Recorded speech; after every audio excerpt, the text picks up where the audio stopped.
Bom dia, boa tarde, boa noite, sejam muito bem-vindos a mais um vídeo do nosso canal Revista do Botafogo, seu mais novo canal de análises, informações, curiosidades sobre o nosso Botafogo de futebol e regatas. O nosso clube da Estrela Solitária. Um abraço a todos os irmãos alvinegros, todos os irmãos botafoguenses, todos os irmãos de camisa. Hoje nós queremos falar da declaração que o nosso CEO, o CEO da SAF botafoguense, Tairo Arruda, fez para o GE. O Tairo falou sobre reformas no CT, lá no Espaço Lonier, que ele pretende concluir, né, o Botafogo pretende concluir até o fim de 2026, e também a construção do Estádio 2, sendo chamado de Estádio 2, um estádio aí para até 25 mil pessoas, ou seja, continua nos planos da SAF, continua nos planos do John Textor, do Tairo, de toda a equipe da SAF do Botafogo, a construção de um segundo estádio para 25 mil pessoas. Para que esse estádio? Botafogo vai abandonar o Newton Santos? Vai devolver o Newton Santos para a prefeitura, já que a gente tem aí um longo caminho, se não me engano, até 2047, 2057, 2067, para poder ficar com o estádio Newton Santos, a nossa casa do Botafogo. Não, o Botafogo não pretende devolver para a prefeitura, não pretende acabar com a concessão. O Botafogo pretende levar a concessão até o final, pelo menos enquanto a SAF aqui estiver, a SAF comandada pelo John Textor. Mas esse estádio para 25 mil pessoas, esse outro estádio sendo chamado pelo pessoal da SAF, pelo Tairo, de Estádio 2, seria para jogos menores, jogos, por exemplo, do Campeonato Carioca, jogos da base, né, todos os campeonatos aí que a base disputa, né, Copa Rio, OPG, todas essas campeonato carioca das divisões base, sub-20, sub-17, os jogos seriam no Estádio 2, e também para quando o Botafogo fizesse shows, porque tem sido uma renda importante da SAF, o Tário também se fala sobre isso, todos os shows de grandes bandas, artistas internacionais, cantores de primeiro escalão aí do mundo, que trazem grandes espetáculos, vêm sendo realizados na nossa casa, no estádio Newton Santos, e o Botafogo tem visto isso como uma receita importante do nosso clube, que o estádio Newton Santos vem sendo utilizado como uma arena multiuso, um dos principais motivos da gente ter lá o nosso gramado sintético, o nosso tapetinho.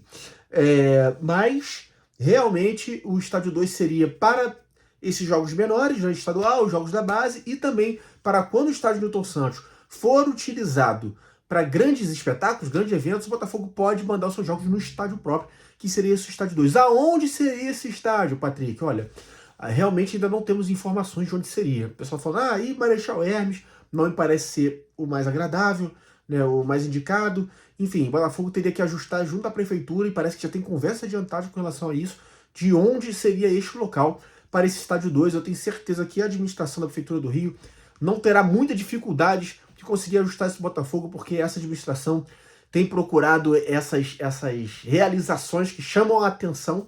É uma administração que gosta muito desse tipo de ação, que chama a atenção para a administração e que também possa angariar votos, então não criaria dificuldades para o Botafogo para poder conseguir as autorizações da prefeitura, seja lá onde for esse lugar, perto lá do CT, nas Vargens, na região da Barra, na região ali mesmo de Jacarepaguá. Não sabemos aonde, mas o Botafogo quer que esse terreno desse segundo estádio seja na cidade do Rio de Janeiro, então, onde fica mais próximo aí da grande maioria dos torcedores alvinegros. Então é isso, melhorias para o CT, ou seja, além da área molhada, que já tinha anunciado que vai ser feita, e quer fazer mais 3 campos, uma integração maior entre a base e o time profissional, instalações para que os jogadores possam ficar devidamente hospedados lá no CT do Espaço Lonier. Então ele quer fazer essas melhorias até 2026 e também avançar no projeto do Estádio 2. Né?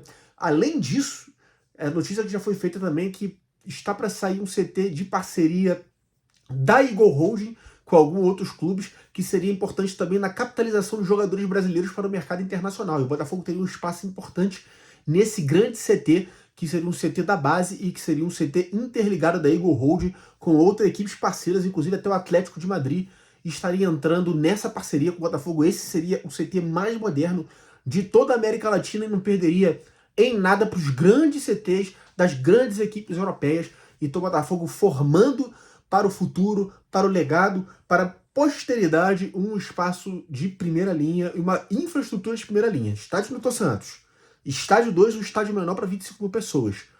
o CT do Espaço Lonier, profissional e base, e também o grande CT compartilhado da Eagle Road. O Botafogo teria aí uma gama de infraestrutura para poder revelar jogadores de alto nível e manter o nosso clube no padrão que ele merece. Hoje, se existe um calcanhar de Aquiles na SAF, é a nossa base, é a nossa estrutura de base, de formação de jogadores. Não temos formado muito na qualidade que nós merecemos e que nós precisamos, nem na quantidade que nós merecemos e precisamos para poder manter esses atletas jogando na equipe principal do Botafogo. E assim, tendo lucratividade com venda de jogadores, também gastando menos, tendo que comprar peças, por exemplo, para fazer recomposição de elenco. Então, Botafogo caminhando para ter uma estrutura de base fortíssima, uma estrutura como clube muito forte para as próximas décadas. Então, parabéns aí a SAF por esse projeto incrível aí, por esses projetos incríveis que eu tenho certeza que em breve serão entregues no nosso Botafogo. Graças a Deus, né? Semana de início de Campeonato Brasileiro, vamos ter jogo firme para comentar, jogo difícil, já estreando no domingo às 16 horas na Allianz Arena, no estádio do Palmeiras. Disputa entre o atual campeão brasileiro, o atual vice-campeão brasileiro. Os 3 últimos campeonatos brasileiros foram vencidos por essas equipes, né? 2 títulos do Palmeiras, 1 título do Botafogo. Então, um jogão para iniciar o Campeonato Brasileiro, Palmeiras e Botafogo lá no Allianz Parque.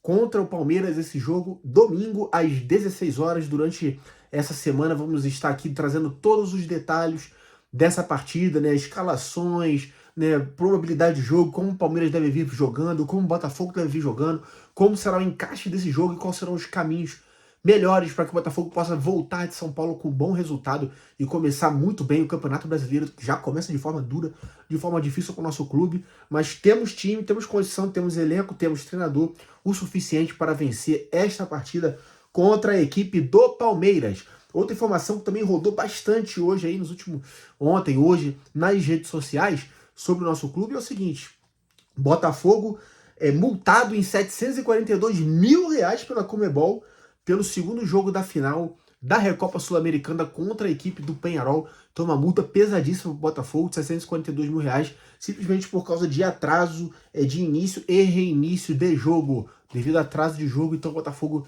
tendo que arcar com essa multa pesada de quase R$1 milhão. Só para ficar a nível de comparação, até outros canais já falaram sobre isso. A equipe do Cerro Porteño, em partida da Libertadores Sub-20 contra a equipe do Palmeiras, teve aquele ato de racismo do torcedor do Cerro Porteño com o atleta Luigi do Palmeiras, um atleta promissor da equipe Sub-20 do Palmeiras. E o Cerro Porteño foi condenado a pagar a bagatela de R$285 mil. Ou seja, o racismo, um crime hediondo no nosso país, algo que deveria acontecer em todo mundo, um crime pesado, e a Conmebol considera menor do que você atrasar e reiniciar uma partida. Então, um absurdo uma atitude como essa da Conmebol. Realmente, a Leila Pereira, quando fala de ações drásticas como a Conmebol, ela tem absoluta razão. O Textor também deu razão a ela numa declaração sobre isso. Então, o futebol brasileiro, a CBF, os clubes precisam se unir contra a Conmebol, porque as atitudes que a Conmebol tem relacionadas ao racismo são absurdas. Ou seja, vale muito mais a pena você cometer um ato de racismo do que você atrasar e reiniciar o jogo, que você vai ser multado pelo ato de racismo menos do que pelo atraso e reinício de jogo. Isso é um completo absurdo.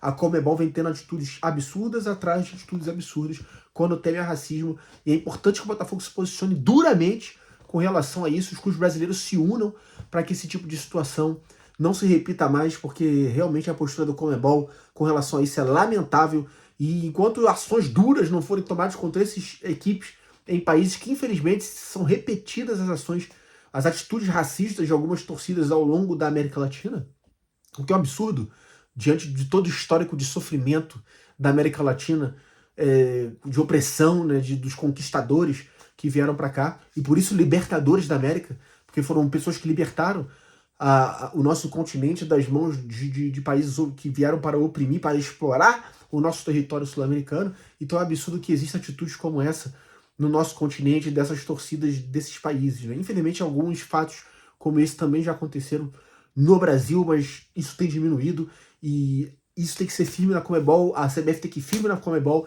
tem que buscar junto à FIFA para que a gente vá firme na Conmebol e esse absurdo pare de acontecer no nosso continente, no futebol sul-americano, na Libertadores, na Sul-Americana, nas eliminatórias da Copa do Mundo. porque nós não temos só que ser contra o racismo. Nós temos que ter atitudes antirracistas. E o Botafogo tem que se posicionar firme quanto a isso, ou seja, somos multados em 742 mil por causa de atraso no início de jogo na Conmebol Sul-Americana, enquanto o Cerro Porteño foi multado em apenas 285 pela atitude do torcedor racista. Então, firme nisso, gente. Firme nisso, torcedor alvinegro. Torcida do Botafogo, torcida antirracista. Outro assunto importante é o seguinte, o Vasco vendeu o mando de campo da partida contra o Botafogo, que aconteceria em São Januário, na 13ª rodada do Campeonato Brasileiro. Isso mesmo, o Vasco vendeu o seu mando de campo. Esse jogo se realizará no Mané Garrincha. Não sabemos se 6-6, que vai ter que ser uma conversa com o Botafogo, porque se o Vasco colocar 6-6 lá em Brasília, o jogo da volta também terá que ser 6-6 no Newton Santos. Então, é provável que seja 90% torcida do Vasco, 10% torcida do Botafogo. Mas se fosse 6-6, eu acredito que as duas torcidas encheriam os seus lados, porque tanto o Vasco como o Botafogo tem grandes torcidas em Brasília. O Botafogo tem uma grande torcida em Brasília. Vocês devem saber um dos principais motivos disso, né? Porque a capital federal era no Rio de Janeiro até 1960, época que o Botafogo vinha de grandes títulos, de grandes conquistas, uma excelente fase.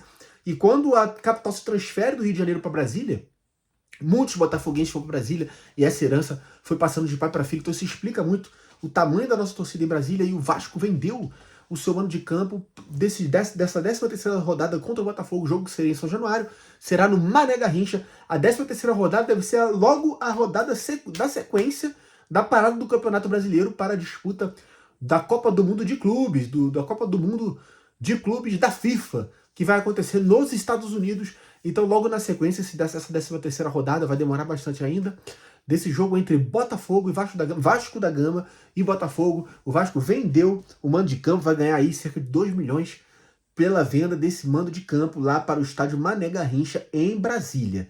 Essas são as principais informações que nós temos hoje aqui do nosso fogão, do nosso glorioso, do nosso Botafogo.